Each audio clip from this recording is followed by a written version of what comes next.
آپ تھک رہی ہیں، لیکن میں اس لیے دھیرا دھیرا پڑھ رہی ہوں کیونکہ رباب کہیں بیٹھی آہستہ آہستہ رو رہی ہوگی، سکینہ آہستہ آہستہ اپنی ماں کے پہلو میں بیٹھی ہوگی۔ زندان شام میں بچی اس لیے مر گئی کہ اسے اپنے بابا کا سر نظر نہیں آتا۔ ارے جب تک حسین نظر آ رہے تھے، چاہے نو کے نیزہ پر صحیح، حسین کا سر تو نظر آتا تھا، اور جب سر ہی نہ نظر آئے تو بچی جیے تو کیسے جیے؟ یہی وجہ ہے کہ زندان شام تھا، تاریکی تھی، نہ ہوا تھی نہ پانی تھا۔ جانتی ہے 3 دن کے بعد زندان میں پانی آتا تھا۔ اب میں آپ کو تفصیل بتانا چاہتی ہوں تاکہ آپ گھر جا کے رو لیں۔ یہاں پر تھک گئی ہوں تو گھر جا کے آپ کو سمجھ کہ سید سجاد کی غربت کیا تھی۔ ہائے عزیزاں کو 3 دن کے بعد اہل بیت کو پانی ملتا تھا۔ ایک روز سید سجاد نے زندان میں دیکھا کہ جناب زینب بیٹھ کر نماز پڑھ رہی ہے۔ بیمار کربلا نے کہا پھوپھی اماں، میں نے کبھی آپ کو بیٹھ کر نماز پڑھتے نہیں دیکھا، اے میری پھوپھی میری جان آپ پہ قربان ہو جائے، پھوپھی اماں اشاروں سے نماز کیوں پڑھ رہی ہے؟ رو کے زینب نے کہا اے میرے اللہ، جو کھانا اور پانی آتا ہے وہ اتنا کم ہوتا ہے کہ میں اپنے حصے کا بھی اہل بیت کو دے دیتی ہوں۔ تیری پھوپھی 10 روز سے باتوں میں ہے، اور میں آپ کو بتاؤں کتنا کم پانی آتا تھا کہ جب سکینہ مر گئی پیغام بھیجا تھا جناب زینب کے، خبردار ہم کسی غیر پہ غیرت کا ہم احسان نہیں لیں گے، ایسا کر جو اہل بیت کو پانی بھیجتا ہے نا 10 روز کا پانی ایک ساتھ بھیج دے، ہم اسی پانی سے معصومہ کو غسل لیں گے۔ اتنا کم پانی ملتا ہے، اور سکینہ نے قسم کھائی ہے عباس کے بعد علی اصغر کے بعد سکینہ پانی نہیں پیے گی۔ ہمارے ہزاروں زندان آتے ہیں، زندان نہیں آئی قیامت آ گئی ہے، زندان نہیں ہے یہ شب شہادت نہیں ہے، یہ زینب و کلثوم و سید سجاد کی آزادی کی رات ہے، وہ جو خود مر کر تمام سادات کو آزاد کروائے گی۔ یہی تو میرا مولا رو کے کہتا تھا سکینہ تم مر گئی، سکینہ تم مر گئی، ہمیں آزادی دے گئی، زندان ہے زندان ہے۔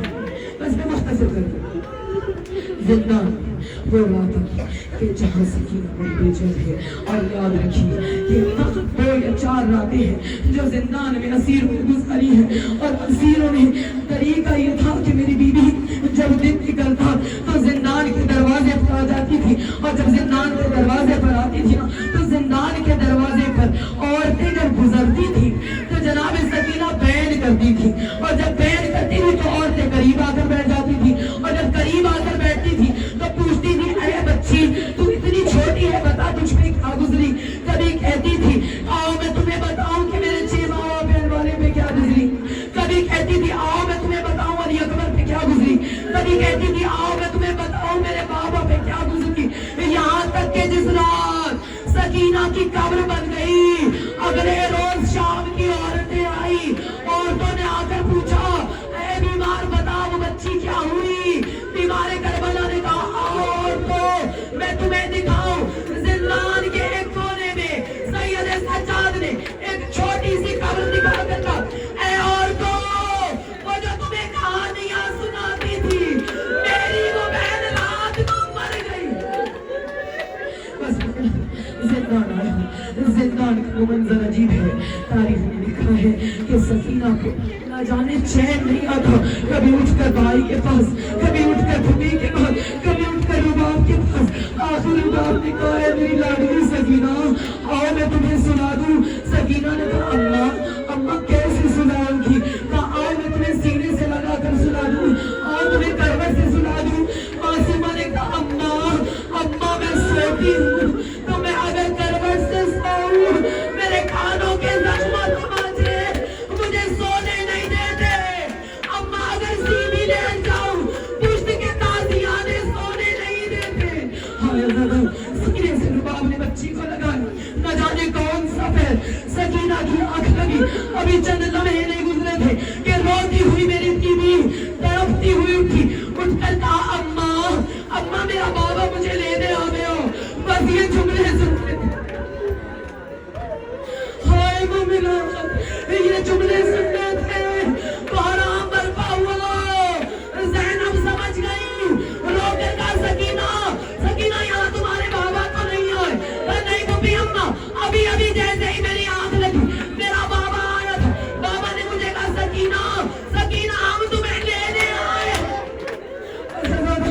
کوہرام ہے اہل بیت میں, دہلیز و دیواریں ہل رہی ہیں, یہاں تک کہ یزید نے کہا اس بچی کو خاموش کروایا جائے ورنہ اسے الگ زندان میں بند کر دیا جائے گا. ہائے عزادارو, اب جو شمر ملعون آگے بڑھانا زندان سے سکینہ کو کھینچنے کے لیے. ہائے عزادارو, کارام برپا ہوا, رباب دیکھ رہی ہے معصوم سکینہ کے وہ بازو جو پہلے ہی زخمی ہے. سید سجاد کہتے ہیں اے ملعون میری بہن کے بازوؤں کو چھوڑ دے. اے ملعون میں وعدہ کرتا ہوں سکینہ اب نہیں روئے گی, بس ایک مرتبہ میرے بابا کا سر لا دے. اب جو سر منگوایا گیا, تاریخ نے لکھا ہے زندان شام میں سر حسین کا آنا تھا. ادھر سر حسین آیا, ادھر جناب سکینہ نے دوڑ کر بابا کے سر کو اپنے سینے سے لگایا. ہر بیوی کھڑی دیکھ رہی ہے, سکینہ کی گود میں سر امام ہے. اب جو سر امام گود میں آیا نا جناب سکینہ, تو اب رو دو جو اب تک نہ کہا تھا بابا لینے آیا ہے. بابا, بابا ایک مرتبہ آنکھیں کھولو تو صحیح. بابا ایک مرتبہ اپنی بیٹی کے گالوں کو دیکھو. بابا وہ گال جنہیں آپ چومتے تھے, بابا کھول کے آنکھیں دیکھو, سکینہ کے گالوں کو گوشت الگ ہو گیا. بابا ایک مرتبہ آنکھیں کھولو تو صحیح. بابا آنکھ کھول کر دیکھو, سکینہ کے ہاتھوں میں رسن ہے, سکینہ کے گلے میں رسن ہے. کہتے کہتے بچی خاموش ہوئی. اب جو سکینہ نے خاموشی اختیار کی, زینب نے آگے بڑھ کر جیسے ہی معصوم